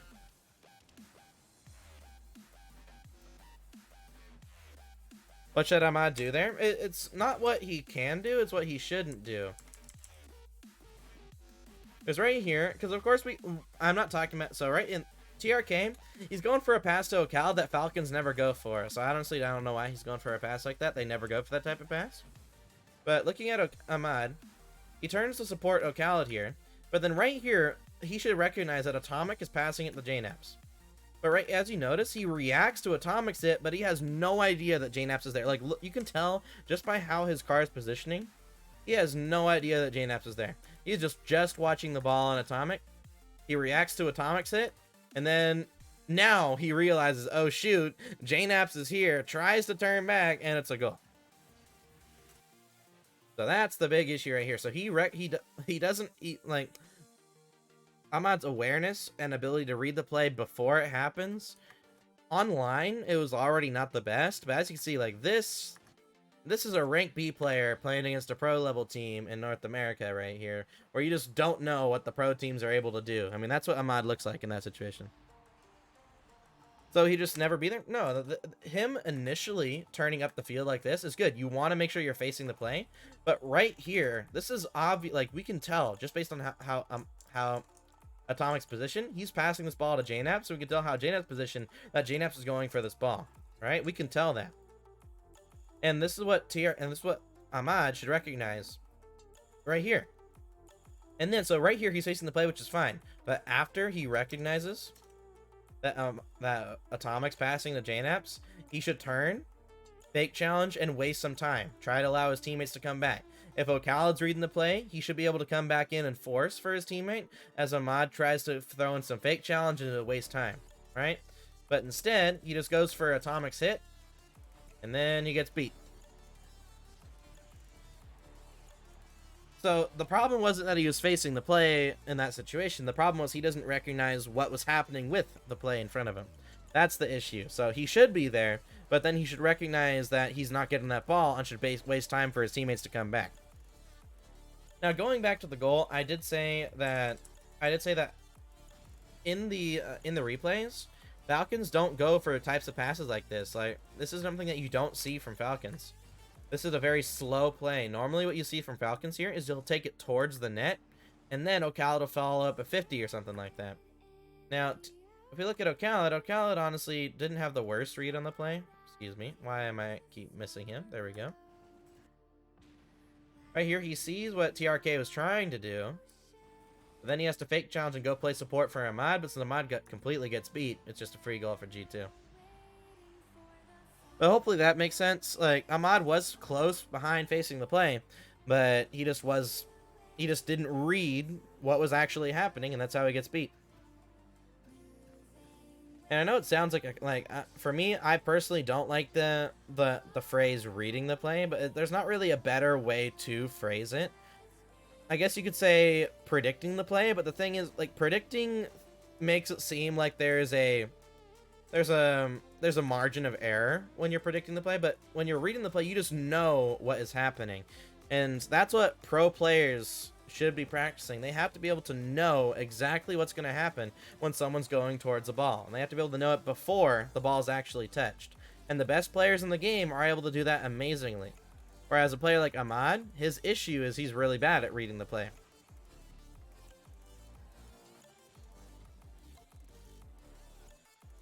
Like, adapting? Well, adapting to the play still takes...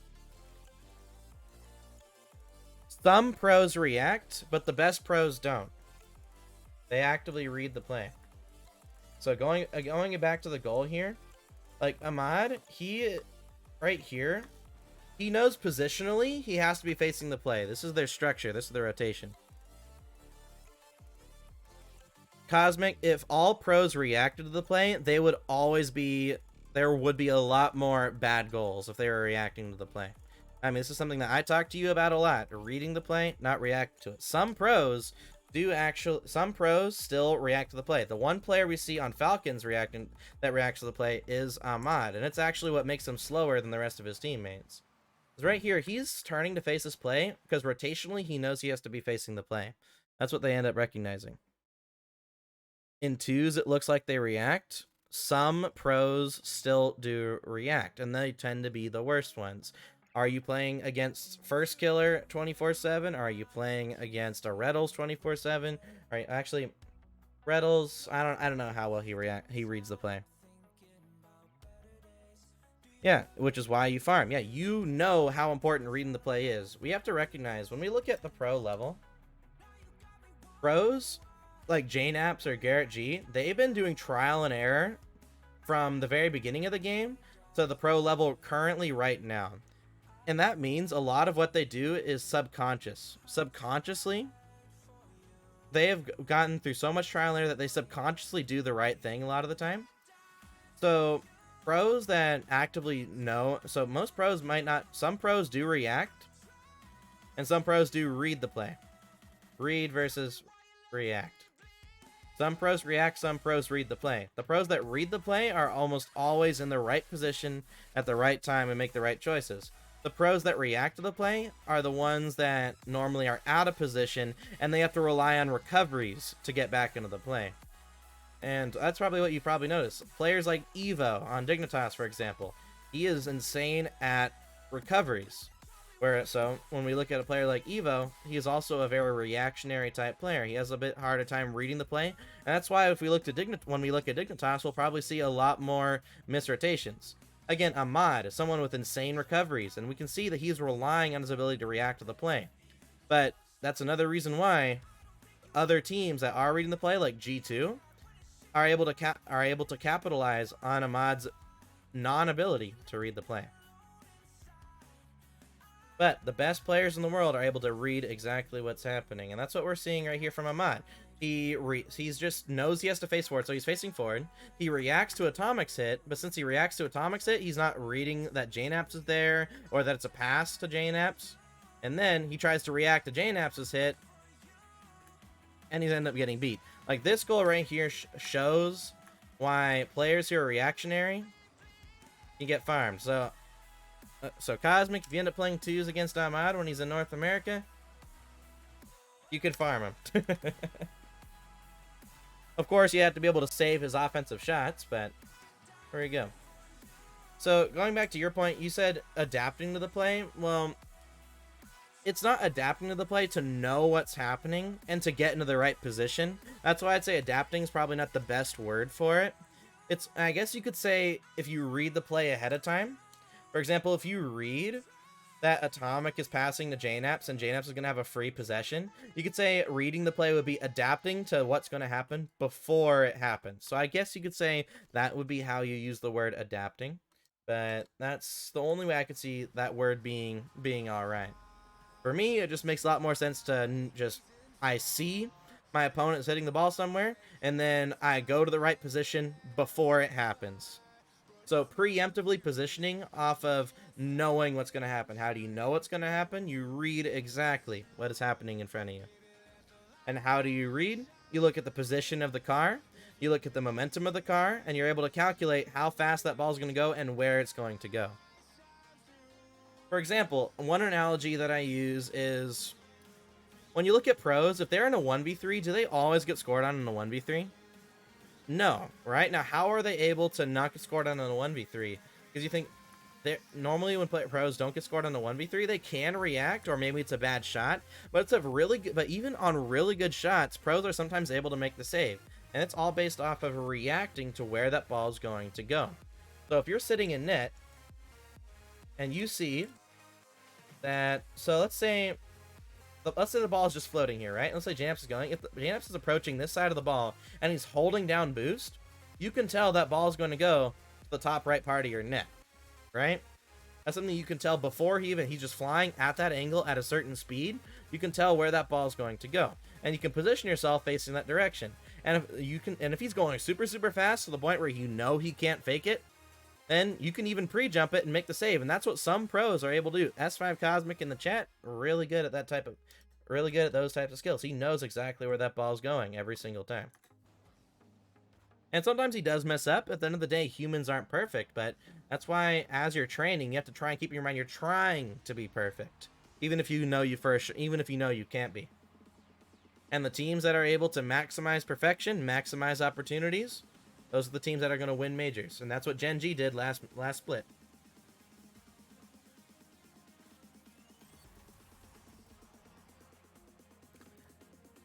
Hopefully that makes sense. I know it's a very large individual concept, reading the play.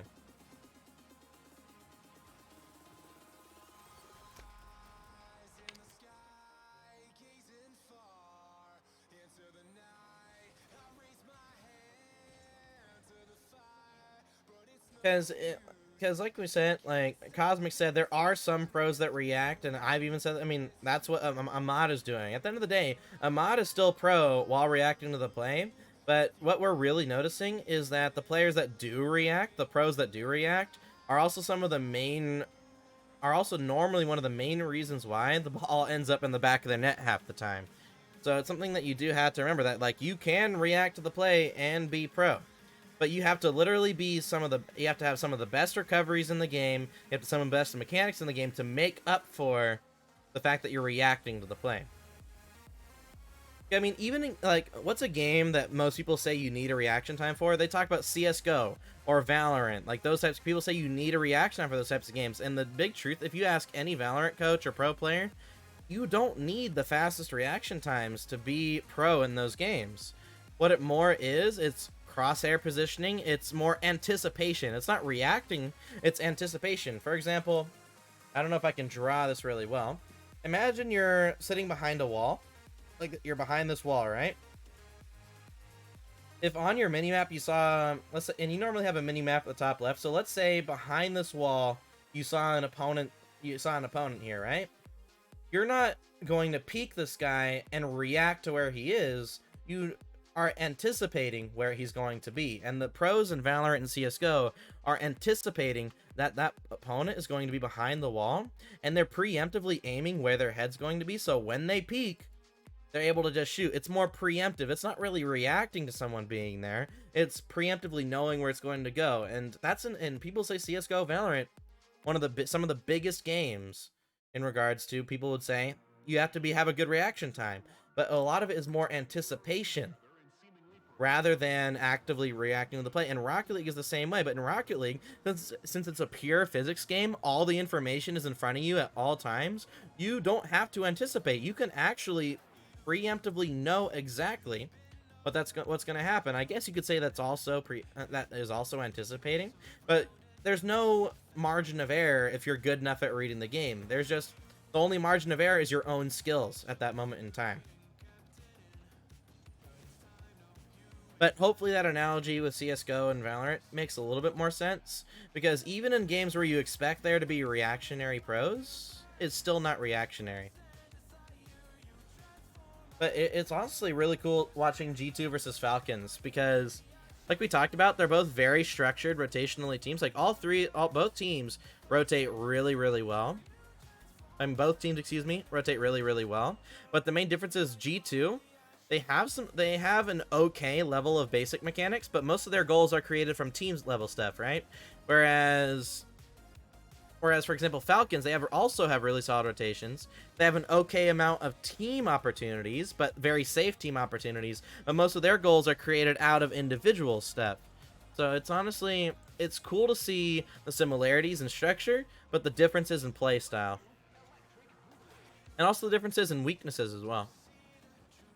Because G2, they have so many different things they can do when they're on offense. But they're actually limited by their individual skill.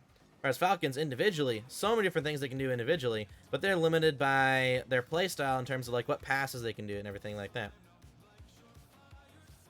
And it's something they intentionally pose on themselves. Like, for example, you rarely see a player on Falcons go from supporting behind a teammate to actually going mid for a pass. You just don't really see it. Whereas G2, they are the kings of these type of passes. Look, this type of pass that G2 made, you just don't see it. You just don't see it from G2. Like right here, JNaps, he passes across to Atomic. Atomic goes to pop it above his opponents, and then JNaps is right there. You don't see these types of plays from Falcons. Maybe you see it once in a while, but G2 intentionally go for those plays, whereas Falcons, they go for more solo plays, setting up 50s and everything like that. Now, which play style is better? I would say there's not really a better play style. I think rotationally, structure. Both teams have structure. I think both of them are really good on the structure side of things. But in terms of weaknesses, the play style of Falcons makes them one-dimensional, whereas G2's play style, in regards to understanding keeping the ball close, making sure they look for the midfield for passes, that's the big difference. G2 have a lot more opportunities for passes. They're a lot harder to read. Still possible, but since they go for a lot more passes, they're better. Whereas Falcons, they tend to just go for solo plays. That's something we can add for G2. Playstyle more focused. Using passes. Whereas strengths for them is mechanically playstyle more focused on solo plays and 50s. There we go. And weaknesses, playstyle wise, there are not many passes created, which leads to being one-dimensional. There we go. But I think we have Team Falcons. I'll probably clean up these notes after the stream here, but I do want to thank everybody for showing up to the stream today. Been a pleasure. Tomorrow we are going, what team are we going over tomorrow? We're going over Crew Esports tomorrow. So we're going over a Sam team tomorrow. Should definitely be fun. Hope to see you all there. And I hope you guys enjoyed watching Falcons. So thank you guys all for showing up. And tomorrow we'll be going over... Yeah, tomorrow we'll be going over Falcons. So overall, we're getting a great list of notes. I think we're also seeing what teams are different, what their strengths and their weaknesses are. Whereas Liquid, they actually don't really... They're placed... What do you mean over crew? What do you mean over crew, Abdiel? Here we go. But yeah, so tomorrow we're going over crew. Oh, yeah, excuse me. Yeah, so tomorrow we are going over Crew Esports in South America. But overall, the last 3 days, they've been really fun. I hope you guys have been enjoying it as much as me, as we're trying to really find out where we try to put these teams. And I can't wait for us, once we're done analyzing all 16 teams, what we're going to do is I'm going to do a new set of predictions using our notes to see if we change anything. So right now, I think G2, Liquid, and Falcons, honestly, the initial predictions I have for them are pretty solid, I think. Falcons show that they are very consistent structure-wise, but they don't create a lot of opportunities. So I think structure-wise, they will just beat out Vitality and Dig. But Carmine Core also have a solid structure, but also have more offensive opportunities. So Carmine Core should win that one, right? Whereas G2, very structured rotationally.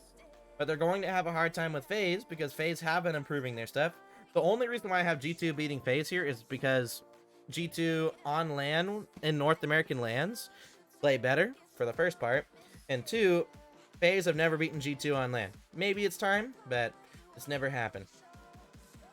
And then Liquid, they normally are very inconsistent rotationally, but they are also very, very mechanical. So I have them losing the first series, and then roaring back to not lose any of the next couple of games.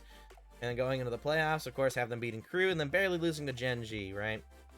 G2, I have them making it top 3 groups, beating Complexity. G2 just have a higher ceiling and a higher floor than Complexity, so I have them moving on.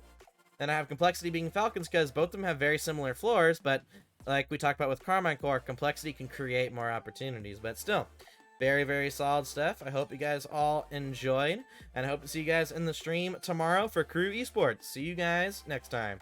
Peace!